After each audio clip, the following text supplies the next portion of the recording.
The brains. Welcome to the Holistic Kids Show. My name is Zane. My name's Abdullah. And my name is Imad. We're the Holistic Kids Show for us kids from the inside out.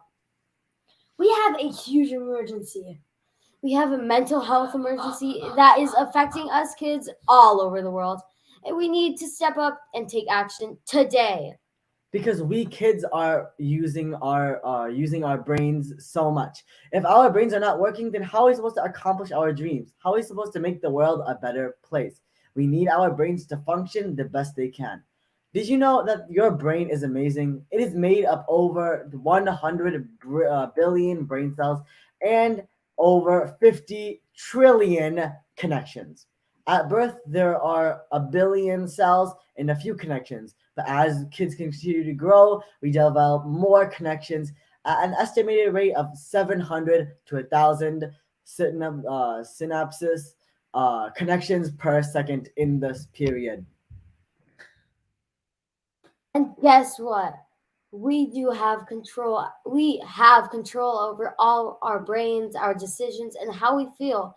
Even interaction, every food, every touch, sight, smell, every thought can change your brain from better or worse. So we do have control in building a better brain. Really? Is it like building Legos? I love building Legos, building things. So what can us kids do to build a better brain? Today, we have the absolute pleasure and honor to talk with the world's leading brain doctor, Dr. Perlmutter. Dr. Perlmutter is a board-certified neurologist and a six-time New York Times best-selling author. He serves on the board of directors and is also a fellow of the American College of Nutrition. His books have been published in 32 languages and include the number one best-selling New York Times Grain Brain. The surprising truth about wheat, carbs, and sugar, with over 1 million copies in print. Dr. Perlmutter has been interviewed on many national television programs, including 2020, Larry King Live, CNN, Fox. Well, Dr. Perlmutter, you are in our home. You are one of our heroes. And my mom cannot stop talking about you and all of your research. You have taught us so much, and we really try to implement that into our lives. So we are so thankful and so incredibly honored that you are here with us today. So we know you are super busy, so this means a lot to us. Well, I'm delighted to spend some time with you today, and I thought I would just jump right in to really clarify something I think that's really, really important. And it doesn't matter whether you're an adult or a child, there's an important fact I think that people don't get. And that is quite simply that your brain is made of stuff. There's just stuff that makes the brain. You know, there's things that make our bones. We know we need calcium and magnesium. We know we need to eat a lot of protein to make muscles so that we can be strong. The brain is made of things that we consume as well. So what does it tell us? It tells us that if we want to have a good brain and be smart and not be depressed and be happy, that we have to give our brains what they need in order to be better, in order to be healthy, in order to be able to resist becoming diseased and function better. The one thing I like to say again to children and adults is we are the architect of our own brain's destiny. You know, people as they get older and their brain function begins to decline, they wonder, gee, why is this happening? And where's the magic pill that I can take right now? Turns out that the choices that we made in childhood play a huge role in determining how our brains are going to function when we're in our 20s, 30s, and even much older in your 60s, like I am. So how did you go from being a conventionally trained brain doctor to turn into an international bestseller? We would love to know your story. That's a very good question, and I'm very taken that you would ask that question, because I think that what I did was not typical or not conventional. And I realized that it was really important to get the message out to people that we shouldn't just be living our lives however we choose and then hope for the best once our brains begin to fail. And that's what I was being taught. And that's the kind of medicine that I was practicing. It was really responsive medicine. If you were sick, your brain wasn't working well, I would respond to that. I wanted to figure out why people were having problems with their brains in the first place. And I began to study it very diligently and learned that our lifestyle choices every single day are really determining how our brains are going to be when we get older. When I say lifestyle, I mean very, very important things like sleep, for example. Nobody talks about how important sleep is, but it's vitally important for not just your brain 20 or 30 years from now, but how your brain is going to work tomorrow when you're in school. Depends incredibly on not just the amount of sleep that you have tonight, but the quality of that sleep. How deep is your sleep? Are you dreaming? How long did it take for you to fall asleep? Did you wake up several times during the night? These types of things are very, very important, and you can fix them. There are things that you could do. You could call them hacks, if you like, that can let you get a better night's sleep. And think about this. We haven't even talked about nutrition yet or exercise. We started with sleep because I think that's going to be a big surprise to a lot of people. You know, if you have a big exam the next day, there's a tendency to want to stay up really late and study as late as you can. And if you do that, you're not going to do very well on your exam because you didn't get enough sleep. Your brain circuits are not working. Better to do the best you can, not try to cram it in at the last minute, and go to sleep at a reasonable hour. Yeah, so we talked about our brains, but what determines how our brains are built? And is there something we can control? Because a lot of people are like, oh, well, that's how my brain is. I'm just really bad at like memorizing stuff, or my memory is terrible. That's just my brain. So is there something that we can control or change? Because conventional medicine has just taught us that these mental health issues are just brain issues and have nothing to do with anything else in your body. Well, let's be fair. Some people don't have as good a memory as others, but they probably have other things that their brains can do that some people can't. I know a lot of people who are incredible musicians and artists, and yet in other domains of brain function, they don't function as well. So we're all different. And I think, school kind of makes you focus on memory. Why? Because that's what the tests are based on. You got to memorize the list, the spelling words, whatever they are, and it's really focused on memory. There are a lot of other things that the brain is able to do, like insight, like bringing different types of knowledge together to come up with a novel idea, a new idea. And that's a skill that we don't necessarily get to use as much in school. It's called creativity. Some people are much more creative than others, even if they don't have as good a memory. So we have to be open-minded that people's brains work differently. We also have to understand that we build the brain based upon the foods that we eat. When you eat foods that are not good for you, and you know what foods those are, the brain is built with inferior materials. The brain likes fat. In fact, 70% of the weight of your brain is fat. And I don't know how it is with you guys, but when I was a kid, fat was a terrible word. We wanted to not eat it. We were told, don't eat this, eat low-fat yogurt and low-fat cookies. And it turns out that we desperately need to eat a lot of fat. But what's really important is that it has to be good quality fat, not manufactured fat, fat that's been damaged, fat that's found in prepared foods, for example. But things like butter and olive oil and good fish that are wild, these all supply our bodies with the right types of fats that we need so we can build a better brain. Yeah, and how you're saying that people have different specialties in different parts of their brain can function. A lot of people like chess, they're really good at focusing on what the next moves are, but when it comes to something like math or other studies, it's like it's as hard it is for someone that's not as good at math. So not all smart people are just smart in everything.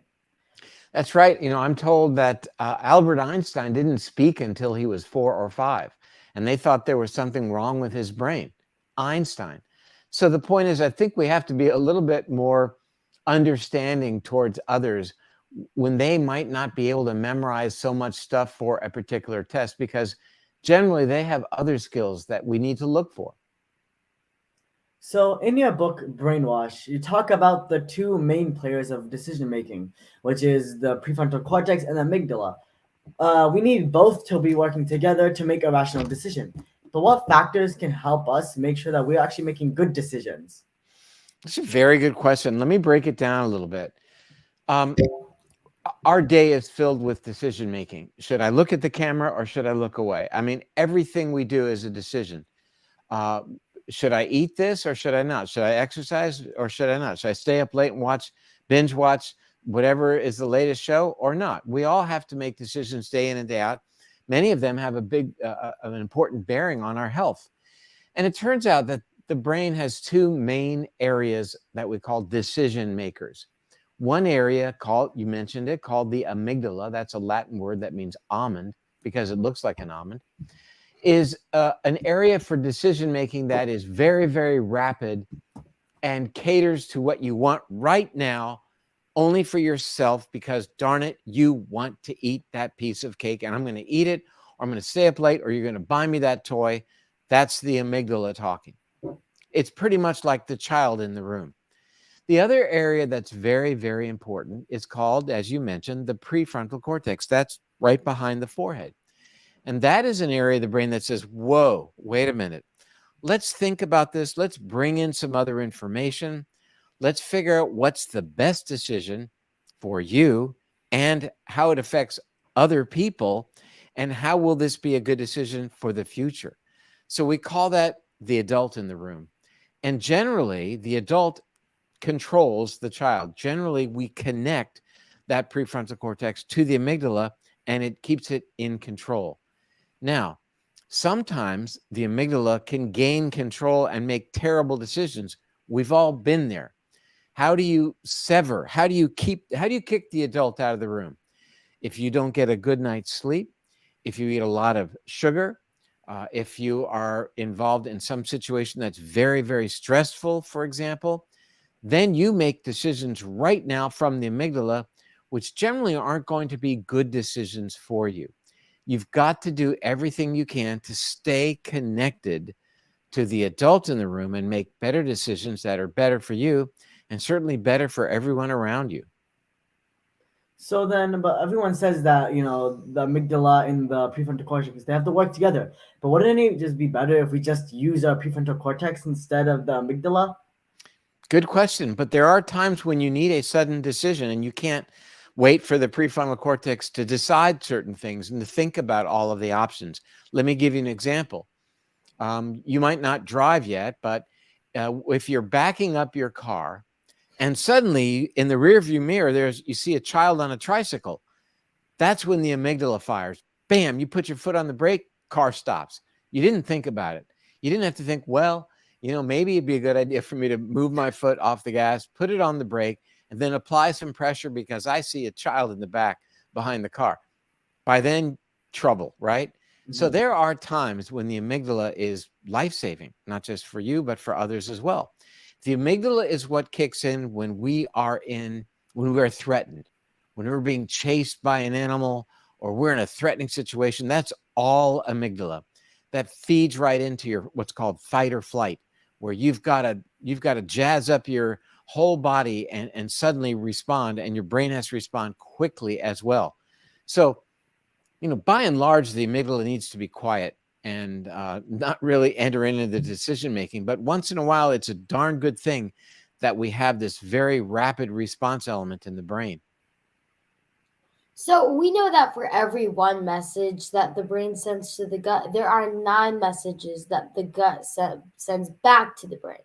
How does the microbiome influence our brains and decisions? Isn't that an interesting question? So what you just asked me, and I just want to clarify, is do the bacteria, the billions of bacteria that live within the gut, do they influence our decision making? The answer is absolutely they do. Many mechanisms. It turns out that the gut bacteria are making chemicals that are involved in how the brain works. We call those neurotransmitters.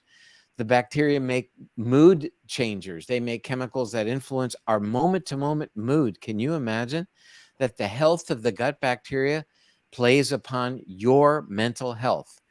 If we choose to eat foods that change our gut bacteria in certain ways, it can pave the way for inflammation and lead to depression, for example. We now know that we can correlate changes in the gut bacteria to things like anxiety and depression. Now, how do we keep our gut bacteria healthy? We call our gut bacteria commensal organisms. Co with mensa, eat. They eat with us. They're basically at the table with us at any given moment. They eat what we eat. When we eat terrible foods like processed foods and sugars and artificial sweeteners and flavors, it changes how our gut bacteria work, and that can change our mood. We've got to treat our gut bacteria with love and kindness because they are actually keeping us alive. They're regulating things in the body like our blood sugar, like inflammation. So that was a very, very deep and wonderful question. Thank you for that. So when I read about things that can help our brain and its connections, I read about BDNF. So what exactly is BDNF, or brain-derived neurotrophic factor, and how does it actually affect our brains? So this is a real take-home kind of factoid, I think, for all of your viewers. There is a chemical that's like Miracle Grow. Have you ever heard of Miracle Grow? That's a fertilizer you put on your vegetable garden, and bingo, the next thing you know, you've got beautiful tomatoes and celery and all kinds of vegetables. Well, there's a chemical that works that way in the brain, and it's called brain-derived neurotrophic factor, or let's call it BDNF. And what BDNF does is it stimulates your brain to grow new brain cells. Who knew? Beyond that, it takes care of our existing brain cells, and it even increases the way that our brain cells connect to each other. You mentioned that term earlier. It's called synapses, one brain cell talking to the next. When we enhance synapse formation, that's what learning is all about. So the big question is, how do we get more of this growth factor, this miracle grow for the brain? There's one thing you can do tomorrow, maybe even today, that can turn on your body's production of BDNF and really let your brain be very happy, and it's called exercise. It turns out that physical exercise dramatically increases the brain's miracle grow hormone and lets you grow more brain cells, increases the number of connections, one brain cell to the next, and that will allow you to learn better. So for that person, for example, who may say that her or his memory isn't so great, it might mean that a little exercise could go a long way to help that person in terms of his or her brain function. Yeah, and for kids especially, instead of exercise, it's really important to play, because play and exercise are very similar, and play really helps your brain and your body function a lot better. So that's why we love to go outside, barefoot, playing around, sports, all of that kind of stuff, because we get so much benefit from doing that, and our body like detoxes as well. So it's so much fun.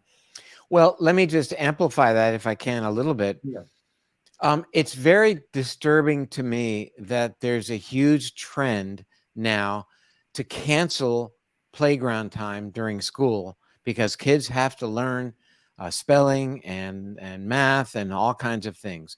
So around the country, there's less and less recess and less physical education. So that's very troubling for me, because you need those things, as you just mentioned. You absolutely need those things to build a better brain for children. It's critically important. Recess, you're right, you're running around, hopefully wearing shoes. Well, It's right nice in to your be backyard. barefoot. I'm always barefoot. I'm always criticized for it because, you step on something. But the other thing that happens during recess is imagination. You're playing games, you're imagining, you're playing roles, whether it's cops and robbers or pirates or whatever it may be, hide and seek.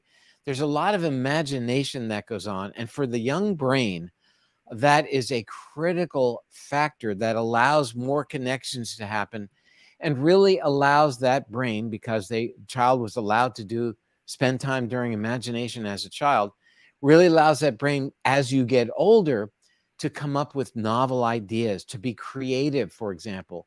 Imagination is critically important for brain wiring, for brain development. Yeah, and that's why it's so sad, because a lot of parents are like, oh, using or like playing around, it's kind of like childish, even though they're child, they're like It they're is children. childish, and it should be childish for people in their 70s and 80s as well. We should be much more childish as we get older, and we should play, and we should involve ourselves in imagination and make connections. That's what recess time is all about, connecting with people. So, that is one of the biggest factors, lack of social connection, meaning connecting to other people, that paves the way for the brain to decline as people get much older. One of the biggest issues for people who develop Alzheimer's disease, meaning their brains stop working effectively, is lack of connection to other people. So that begins on the playground. Yeah, and I mean, imagination comes in so many different ways. Like Imad, he loves building stuff with Legos and doing Rubik's cube. So he's like using like imagining what he can build, and Zan just loves art. Right? Yeah, I love art. So he's always imagining like, okay, so what color should I put to make the best looking thing? And I love reading as well. So my mind's always into the book and seeing what's happening, right?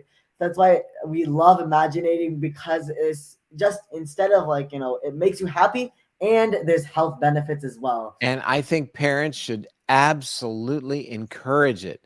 I saw a video once of a child showing, I think it was his mother or father, a picture, and the parent said, "Gee, what is that?" And the child said, "It's a house." And the parent said, "Well, that doesn't really look like a house." And that just shuts down imagination. The right answer is, "Wow, that's beautiful, great job, keep doing it." So I think we as adults and parents, we really need to encourage expression and imagination, and it should never ever stop. As we get older, we tend to lose that whole idea of just sitting back and trying to make shapes out of clouds. You ever do that? That's a great thing. I still do it. We lie back sometimes looking at clouds and say, "Gee, that looks like a dog," or "It looks like our old dog Tico," or "That looks like a piano," whatever it may be. And it's just letting your mind go free.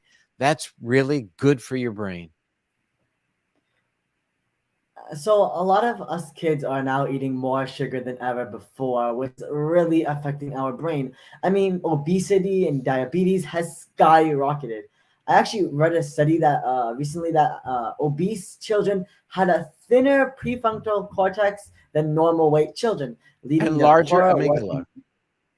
Yeah, and large amygdala. So they're using their fight or flight more often, which really decreases how they use their prefrontal cortex, making those rational decisions. And because that's increasing, does it have anything to do with sugar? It totally has to do with sugar. And we know that's a bad decision, right? But here are these kids relying upon their amygdala as the decision maker. And as I mentioned, the amygdala says, "I want those cookies. I want ice cream. I want it right now." And that's it. And that's what happens. And then they gain more and more weight. It increases the blood sugar that continues to threaten the brain. The main thing that causes the brain to lose its horsepower as we get over is elevation of the blood sugar. It doesn't even have to be to the level of full-blown diabetes, even pre-diabetes, even just subtle elevation of the blood sugar is a powerful threat to the brain and ages the brain very, very quickly. And these changes begin during our teenage years. That's when people need to begin these ideas with respect to preserving their brains. Teenage years? No. I think it's actually even younger than that. So you are correct in stating that childhood obesity is exploding, as it is with adolescents, as it is with young adults, and certainly as it is with later on in adulthood as well. And let's make no mistake about it, that paves the way for the brain to fall apart. And when that happens, it's very difficult to put Humpty Dumpty back on the wall, meaning you can't really put the pieces back together. So what I'm pleading is that we realize that we've got to make the changes earlier in life so that people don't get to be 60 and 70 and 80. And then it's very, very difficult, if not impossible, to fix their brains. Let me give you a quote. President John Kennedy many years ago said that the time to fix the roof is when the sun is shining. That means we can't wait on the brain until it starts to rain. We have to fix the roof while things are good, while the sun is shining, because once it starts raining, we're in trouble. Yeah, so remember everyone that even though your gut is over here in your stomach and your brain's all the way here, they're connected very closely. So everything that you eat affects your brain and your entire body. So that's why make sure to be cautious of what you're eating and eat the right foods to help your brain and body work better. I want to tell you one last little quick story. Okay. I was lecturing at a conference a couple of weeks ago, oddly enough, in Chicago. And one of the hardest things for me going away from home, first question, what am I going to eat? Right? And no, really, because when you travel, where do you go? What, normally the conference doesn't have very good food. And an amazing, amazing thing happened. Your mother shows up with plates of food, the most wonderful, most delicious, brain healthy food I could imagine. It was really, it was unexpected, and it was just such a blessing. So you need to know how cool she is. Yeah, I mean, we do that as well. Whenever we go to like a party or someone's house or we're invited somewhere, we always bring our own food so that we can eat as well, because we just bring our food everywhere, really. Stay healthy. That's right. So what can kids do to help build better brains today? What are your key tips every kid needs to incorporate in their lifestyles? Great question. Let me list a few. Number one, get to sleep on time. Don't stay up late. Don't be watching television at night. That'll keep you up. Get more sleep. Number two, get out and play. Be active. There's nothing to be gained by by playing video games, by texting and surfing and doing all those things. Nothing to be gained from that at all. Yeah, you have to sit down, use the computer for your homework and all that. But after that, get outside and play. Join a team, join a soccer team, whatever sport you might want to join, or just play or just run around, get active. That's really very important, especially if you can do that in nature. And finally, diet is totally critical if you want your brain to work well. Generally, food that comes in a package is to be avoided. Packaged foods generally mean that they're highly processed, which means it's going to raise your blood sugar. That's bad for your brain. Obviously, you want to avoid sugar as well in all of its incredible forms. And that even includes things like orange juice and apple juice. Did I just actually say that? I did. Eat the apple, eat the orange. But drinking a 12-ounce glass of orange juice gives you the same amount of sugar as drinking a 12-ounce can of Coke. That's reality. I think it's one of the reasons you wanted me on the program today, because you don't often hear this kind of stuff, and you really need to hear it. Yeah, that's why it's so important to eat the actual fruit, because you get so many more nutrients from it, and your body really, it helps your body a lot more than just getting it out from a glass or the concentrated form. Even, ketchup, right? Ketchup has sugar in it. So that's why you should always read the labels, and so many things have sugar in it. That's why it's always better just to stick with the natural stuff. And remember to read labels, because a lot of things have really crazy stuff in it that you never actually think that they were there. Like McDonald's fries, right? They have like 33 ingredients for potatoes. So that's why and you it should should always be a potato. It's Yeah. Absolutely. potato salt, That's all we do. Yeah, it's some kind of paste that they make from all the ingredients, and then they push it through an extruder that makes it look like a French fry. It's really crazy. So, people have to read labels. It's funny that you bring up ketchup, because that might have been my most favorite food when I was a kid. I put ketchup on everything. And you're right, it contains a lot of sugar. Great substitute, tomato sauce. Get tomato sauce. It's pretty much like ketchup, but read the label. There are a lot of tomato sauces out there that don't have sugar. You want to put that on other places that you used to put ketchup on, have at it. That's a much better choice. And mustard is a good choice as well. So this is amazing. Please tell us more about you and your amazing work. Well, what can I say? My Get the books. greatest thing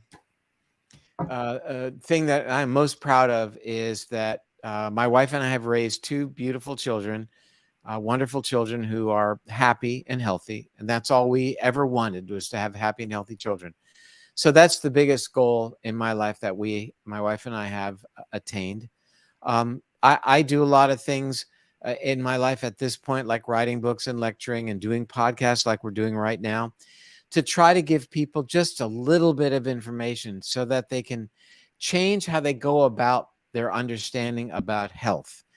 We are kind of taught in America that we can do whatever we want, eat any foods that happen to be on television. They're great for us. Eat this, eat that, and stay at home and binge watch television. When we get diabetes, or we're overweight, or have high blood pressure, or our brains begin to fail, we're kind of given the notion that, well, there'll be a pill that will help you. My important message is there is no medicine. There is nothing a doctor can do for you when your brain starts to decline. Nothing. We have no medicine for that. So preventing that from happening is really what my life is all about. And that is getting out information to as many people who will listen, that you can change your brain's destiny. You can change your lifestyle, and that has a huge impact on where your brain will go and how it will perform. That was so empowering. Everyone, make sure to follow Dr. Perlmutter on social media. He's our hero, and he's changed so much lives forever. So thank you so much, Dr. Perlmutter. This interview has been the highlight of our 3-year podcast journey. Number 99, I'm told. Yes. Great. So, Well, listen, you guys, you're doing an amazing job. Stay with it. You know, as you get older and maybe you're living in different places, tech will allow you to come together and do it. Don't give up, because you're getting out really important information, and I praise you for it. thank you. Well, it's our pleasure. It's our pleasure. Great. So thank you Thank so you. much. This has meant so much to us, and is likely the most powerful interview we've had so far. Oh my So goodness. let's recap Dr. Perlmutter's key points. We are the architect of our brains. How we treat our bodies can now affect our brains throughout our entire lives. We shouldn't just start taking care of our bodies or in our brains when there is a problem. We need to start now, because our lifestyle choices can determine how our brains still work. We can change our brain, what we do, and how we think, how we sleep, and what we eat. Basically, we can we can really change and what we eat, and what we can change and make a really big difference and impact in our brains. And remember, our lifestyle choices can change the destiny of our brains, and we have the power of building the brain that we desire and want, and influence our everyday decisions. So remember, your lifestyle is key to improving the connections between the prefrontal cortex and the amygdala. So you can you can basically use your brain to the fullest and make logical decisions. And it's also important to help the brain grow by increasing BDNF and other chemicals the brain needs by taking care of our microbiome. Get to sleep on time. Sleep is super important for our brains. We need sleep to let our brain circuits work. So get out and play. Be active. Exercise and play. Really important to build That was a just because it was a very good point you made. Whenever somebody makes a good point, there's a magic bell that rings. as it helps us to use our emotion. Parents need to encourage imagination and play. letting our mind go is super important for us. The billions of bacteria are making chemicals that make the brain work well, and also influence our mood. The health of the gut bugs influence our mental health, and our gut bugs eat what we eat. So we need to eat good foods, not junk foods. We need to make these changes earlier in life, and the time to fix the roof is when the sun is shining, because once it is, we need to get rid of the junk and sugar that is coming from obviously you, Dr. Perlmutter. Such an amazing quote, or from the president. Yeah, Kennedy. Kennedy that you told us. So we need to get rid of the junk and sugar, because our brains need good quality protein, and vitamin D, and also omega-3 fats to function the best. There's nothing a doctor can do for you that when your brain starts to decline. So it's really important to start taking care of your brain today, and it can change your brain's destiny. I love it. You need to get back in control of building a better brain for yourself. If you don't take charge, someone else will. So start to implement these key tips to help your brain be the best it can be. Thank you again, Dr. Perlmutter. We are so thankful for your wisdom and time today. Well, it's been a really big pleasure for me to hang out with you guys today. So thank you again. Well, it's our pleasure. It's our pleasure. It's our pleasure. Thank you, everyone, for tuning in. Until next time, I'm Zansari. I'm Abdullah. And I'm Maud. Follow my family guy on social media, Holistic Mom MD, and look out for my mom's show. The Holistic RX, your guide to chronic inflammation and disease. The Holistic RX for kids parenting healthy brains and bodies in a changing world. And the amazing children's book we wrote together called Adam's Healing Adventures. The Power of Rainbow Foods, and the newest one out called Adam's Healing Adventures. Gratitude is a superpower. Kids need to learn from other kids. Please download our podcast on iTunes and leave a review so other kids and families can benefit. We need to create a healthier future for all of us and the planet. Join us next week for another episode of The Holistic Kitchen, where kids are empowering kids. Thank you, everyone. Thank you, everyone.